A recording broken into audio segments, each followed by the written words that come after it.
Hi friends, recipes കിച്ചണിലേക്ക് എല്ലാവർക്കും സ്വാഗതം. വെറും 5 ഇൻഗ്രീഡിയൻസ് ഉണ്ടെന്നുണ്ടെങ്കിൽ ഇതുപോലെ നല്ല പെർഫെക്റ്റ് ആയിട്ടുള്ള നല്ല ടേസ്റ്റി ആയിട്ടുള്ളൊരു ചിക്കൻ ഫ്രൈ നമുക്ക് വീട്ടിൽ ഈസി ആയിട്ട് ഉണ്ടാക്കിയെടുക്കാൻ പറ്റും കേട്ടോ. നല്ല ടേസ്റ്റാണ്, ഏതിലേക്കും നമുക്ക് സൈഡായിട്ട് ഉണ്ടാക്കിയെടുക്കാൻ പറ്റുന്നതാണ്. അപ്പോൾ എന്തായാലും എല്ലാവരും ഇതുപോലെ ഒന്ന് ട്രൈ ചെയ്ത് നോക്കണേ. ട്രൈ ചെയ്ത് നോക്കിയതിന് ശേഷം ഫീഡ്ബാക്ക് അറിയിക്കാൻ മറക്കരുത്. അതുപോലെ വീഡിയോ കണ്ടുകൊണ്ടിരിക്കുമ്പോൾ ഇഷ്ടമാണെന്നുണ്ടെങ്കിൽ ആ ലൈക്ക് ബട്ടൺ ഒന്ന് ക്ലിക്ക് ചെയ്യാൻ മറക്കരുത്. ചാനൽ സബ്സ്ക്രൈബ് ചെയ്തിട്ടില്ല എന്നുണ്ടെങ്കിൽ ഒന്ന് സബ്സ്ക്രൈബ് ചെയ്ത് സപ്പോർട്ട് ചെയ്യാനായിട്ട് മറക്കരുത്. ഫേസ്ബുക്കിലാണ് കാണുന്നതെന്നുണ്ടെങ്കിൽ ഫേസ്ബുക്ക് പേജ് ഒന്ന് ഫോളോ ചെയ്യാനും കൂടെ മറക്കരുത് കേട്ടോ. അപ്പോൾ എങ്ങനെയാണ് തയ്യാറാക്കി എടുക്കുന്നത് എന്നുള്ളത് നോക്കാം. തയ്യാറാക്കി എടുക്കാൻ വേണ്ടിയിട്ട് സ്റ്റൗവിൽ ഞാനൊരു പാൻ വെച്ച് ചൂടാക്കി എടുത്തിട്ടുണ്ട്. അതിലേക്ക് 1 ടേബിൾ സ്പൂൺ വെളിച്ചെണ്ണ കേട്ടോ ഒഴിച്ചു കൊടുത്തിട്ടുള്ളത്. അതൊന്ന് ചൂടായി വരുന്നതോട് കൂടിയിട്ട് അതിലേക്ക് നമുക്കൊരു 20 കാശ്മീരി ചില്ലി ഇട്ട് കൊടുക്കാം. നല്ല കളറുണ്ടാവും, എന്നാലും അധികം എരിവും ഉണ്ടാവില്ല കേട്ടോ. അതാണ് ഞാൻ അത്ര അധികം എടുത്തിട്ടുള്ളത്. ഇനി ആ ഒരു നെട്ടിയോട് കൂടിയിട്ട് തന്നെയാണ് ഇട്ട് കൊടുത്തിട്ടുള്ളത്. ഒന്ന് കഴുകിയിട്ട് വെള്ളം കളഞ്ഞെടുത്തിട്ടുണ്ട് കേട്ടോ. ഇനി നന്നായിട്ടൊന്ന് റോസ്റ്റ് ചെയ്തെടുക്കാം. അപ്പോൾ നമ്മൾക്ക് നന്നായിട്ട് റോസ്റ്റായിട്ട് കിട്ടിയിട്ടുണ്ട്. ഇനി നമുക്ക് ഇതിൽ നിന്ന് കോരിയിട്ട് മാറ്റി വെക്കാം.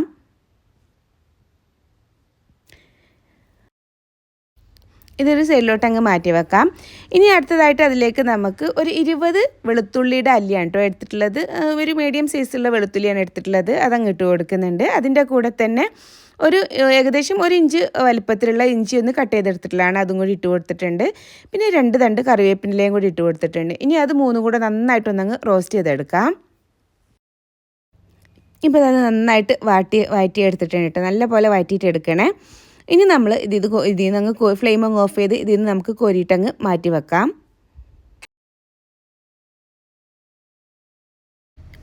ഇനി അതൊന്ന് തണുത്ത് വന്നാൽ നമുക്ക് മിക്സിയുടെ ജാർ എടുത്തിട്ട് അതിലേക്ക് അങ്ങ് ഇട്ട് കൊടുക്കാം കേട്ടോ. അപ്പോൾ വറ്റൽമുളകിൻ്റെ ആ ഒരു നെട്ടിയൊക്കെ ഞാനങ്ങ് എടുത്ത് ഒഴിവാക്കിയിട്ടുണ്ട്. അതിന് ശേഷമാണ് കേട്ടോ ജാറിലേക്ക് ഇട്ട് കൊടുക്കുന്നത്. അതെല്ലാം ഇതിലേക്ക് അങ്ങ് നിറച്ച് കൊടുക്കാം കേട്ടോ. ഫുള്ളായിട്ട് അതിലേക്ക് അങ്ങ് ഇട്ട് കൊടുക്കാം. ഇനി നമുക്ക് നല്ല പേസ്റ്റ് ആക്കിയിട്ട് അരച്ചെടുക്കുന്ന ടൈമിൽ ടൈറ്റായി തോന്നുന്നുണ്ടെങ്കിൽ കുറച്ച് വെള്ളം ആഡ് ചെയ്ത് കൊടുക്കാം കേട്ടോ. അപ്പോൾ അതുപോലെ നല്ല പേസ്റ്റ് ആക്കിയിട്ട് അരച്ചെടുത്തിട്ടുണ്ട്. ഞാനൊരു 2 ടേബിൾ സ്പൂൺ വെള്ളം കൂടെ ഒന്ന് ആഡ് ചെയ്ത് കൊടുത്തിട്ടുണ്ടായിരുന്നു, നല്ല പേസ്റ്റായിട്ട് അരിഞ്ഞ് കിട്ടാൻ വേണ്ടിയിട്ട് കേട്ടോ. ഇനി നമുക്ക് അടുത്തതായിട്ട് ഇത് മസാല ഒന്ന് തേച്ച് പിടിപ്പിക്കാനുണ്ട്. അപ്പോൾ അതിനായിട്ട് നമ്മൾ ഈ ചിക്കൻ ഒന്ന് കുക്ക് ചെയ്തെടുക്കുന്നുണ്ട് കേട്ടോ. അപ്പോൾ ഞാൻ അതിനായിട്ട് ഇവിടെ ഏതിലാണോ നമ്മൾ കുക്ക് ചെയ്തെടുക്കുന്ന ആ ഒരു പാനിലേക്ക് തന്നെ അങ്ങ് ചിക്കൻ ഇട്ട് കൊടുക്കുകയാണ്. ഞാനിവിടെ ഒരു 750 ഗ്രാം ചിക്കനാണ് കേട്ടോ എടുത്തിട്ടുള്ളത്. അത് എല്ലോട് കൂടിയിട്ട് തന്നെയുള്ള ചിക്കനാണ് എടുത്തിട്ടുള്ളത്. ഇനി അതിലേക്ക് ഈ മസാല അങ്ങ് ഇട്ട് കൊടുക്കാം ഫുള്ളായിട്ട്. ഇനി അതിലേക്ക് വേണ്ട ഉപ്പും കൂടി ഇട്ട് കൊടുക്കുന്നുണ്ട്. ഏകദേശം 1 ടീസ്പൂൺ ഉപ്പോളം ഇട്ട് കൊടുത്തിട്ടുണ്ട് കേട്ടോ. ഇനി അതെല്ലാം കൂടെ നന്നായിട്ടങ്ങ് മിക്സ് ചെയ്ത് പിടിപ്പിക്കാം. ആ ചിക്കനെ നന്നായിട്ടങ്ങ് കോട്ട് ചെയ്ത് പിടിപ്പിക്കണേ. ഇപ്പോൾ ഇതാ ചിക്കനിൽ മസാല നന്നായിട്ട് കോട്ട് ചെയ്ത് പിടിപ്പിച്ചിട്ടുണ്ട്. ഇനി അടുത്തതായിട്ട് നമ്മളത് കുക്ക് ചെയ്തെടുക്കുന്നുണ്ട്. അപ്പോൾ ഞാൻ കുറച്ച് വെള്ളം കൂടി ആഡ് ചെയ്ത് കൊടുക്കുന്നുണ്ട്. ആ മിക്സിയുടെ ജാറിലേക്ക് ഒരു 1/4 കപ്പ് വെള്ളം ഒന്ന് ഒഴിച്ചിട്ട് ഒന്നങ്ങ് കലക്കിയിട്ടങ്ങ് അതിലേക്ക് ഒഴിച്ച് കൊടുത്തിട്ടുണ്ട്. ഇനി നമുക്കിതൊന്ന് വേവിച്ചെടുക്കണം. അതിന് ശേഷമാണ് കേട്ടോ നമ്മളിത് ഫ്രൈ ആക്കി എടുക്കുന്നത്. വേവിച്ചെടുക്കാൻ വേണ്ടിയിട്ട് ഞാൻ ഇതവിടെ സ്റ്റൗവിൽ വെച്ച് കൊടുത്തിട്ടുണ്ട്. ഫ്ലെയിം അങ്ങ് സിമ്മിലാക്കിയിട്ട് വെച്ചാൽ മതി കേട്ടോ. അപ്പോൾ ഇതിന് കുറച്ച് കഴിയുമ്പോഴേക്കും തന്നെ കുറച്ചിങ്ങനെ വെള്ളം തള്ളിയിട്ട് വരും, കുക്കായിട്ട് കിട്ടുകയും ചെയ്യും കേട്ടോ. അപ്പോൾ ഒരു 15 മിനിറ്റോളൊക്കെ വെച്ചാൽ മതി. അപ്പോഴേക്കിനെ ചിക്കൻ നന്നായിട്ട് കുക്കായിട്ട് കിട്ടുക.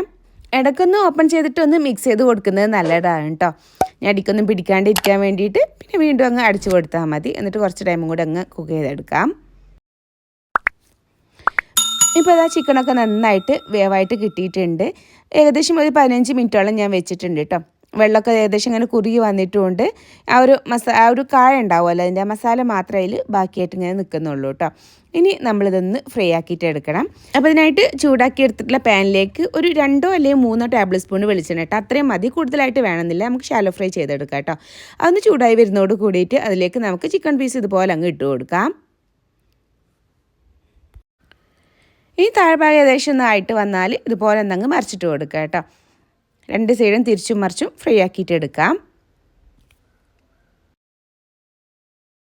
ചിക്കൻ ഏകദേശം ഇങ്ങനെ ഫ്രൈ ആയി വരുന്നതോട് കൂടിയിട്ട് അതിലേക്ക് നമുക്ക് ഇതുപോലെ കുറച്ച് കറിവേപ്പില അങ്ങ് ഇട്ട് കൊടുക്കാം.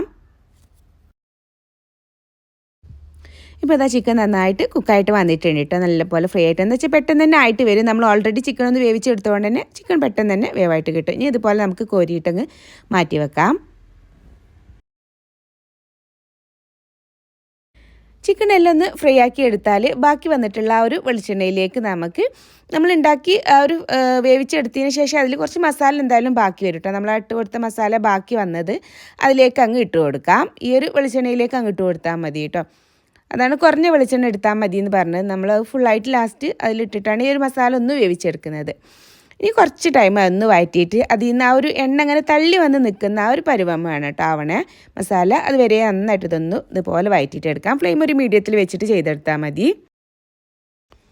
അപ്പോൾ മസാല ഒക്കെ ആ എണ്ണയൊക്കെ ഇങ്ങനെ തള്ളി ഇതേപോലെ വന്നിട്ടുണ്ട് കേട്ടോ. നന്നായിട്ട് കുക്കായിട്ട് കിട്ടിയിട്ടുണ്ട്. ഓൾറെഡി ഒന്ന് കുക്കായതാണ്, പക്ഷേ എണ്ണയിലിട്ടും കൊണ്ട് ഒന്ന് വഴറ്റുമ്പോൾ നല്ലൊരു ടേസ്റ്റ് ഉണ്ടാവും കേട്ടോ. അതിന് വേണ്ടിയിട്ടാണ് അങ്ങനെ ചെയ്തെടുത്തിട്ടുള്ളത്. ഇനി അതിലേക്ക് നമ്മൾ ഫ്രൈ ആക്കി എടുത്തിട്ടുള്ള ചിക്കൻ ഇതുപോലെ അങ്ങ് ഇട്ട് കൊടുക്കാം. എന്നിട്ട് നന്നായിട്ടൊന്നങ്ങ് മിക്സ് ചെയ്തെടുക്കാം കേട്ടോ. ആ മസാല ആ ചിക്കനിൽ മൊത്തം ഇങ്ങനെ കവർ ചെയ്തെടുക്കുന്ന രീതിയിൽ നന്നായിട്ടങ്ങ് മിക്സ് ചെയ്തെടുക്കണേ. അപ്പോൾ അത് മസാല ഒക്കെ നന്നായിട്ട് ചിക്കനിൽ കോട്ട് ചെയ്ത് പിടിച്ചിട്ടുണ്ട് കേട്ടോ. നമുക്ക് ഏതിലേക്ക് സൈഡായിട്ട് ഉണ്ടാക്കിയെടുക്കാൻ പറ്റുന്നതാണ്. നല്ല ടേസ്റ്റ് ഉണ്ട് കേട്ടോ കഴിക്കാനും. ഇനി ഒരു തവണ നമ്മൾ എന്തായാലും ചിക്കൻ ഒന്ന് ഫ്രൈ ആക്കി എടുക്കുമ്പോൾ ഈ രീതിയിൽ ഒന്ന് ചെയ്ത് നോക്കണേ. നല്ല ടേസ്റ്റ് ഉണ്ട്. അപ്പോൾ ഏതിലേക്കും പറ്റുന്ന നല്ല സൈഡായിട്ടുള്ളൊരു ചിക്കൻ ഫ്രൈ ആണ്. അപ്പോൾ എന്തായാലും എല്ലാവരും ഇതുപോലെ ഒന്ന് ട്രൈ ചെയ്ത് നോക്കിയതിന് ശേഷം ഫീഡ്ബാക്ക് അറിയിക്കാൻ മറക്കരുത്. അപ്പോൾ ഇൻഷാ അല്ലാ ഇനി മറ്റൊരു വീഡിയോ ആയിട്ട് വരുന്നവരേക്കും ബായ്, താങ്ക് യു, അസ്സലാമു അലൈക്കും.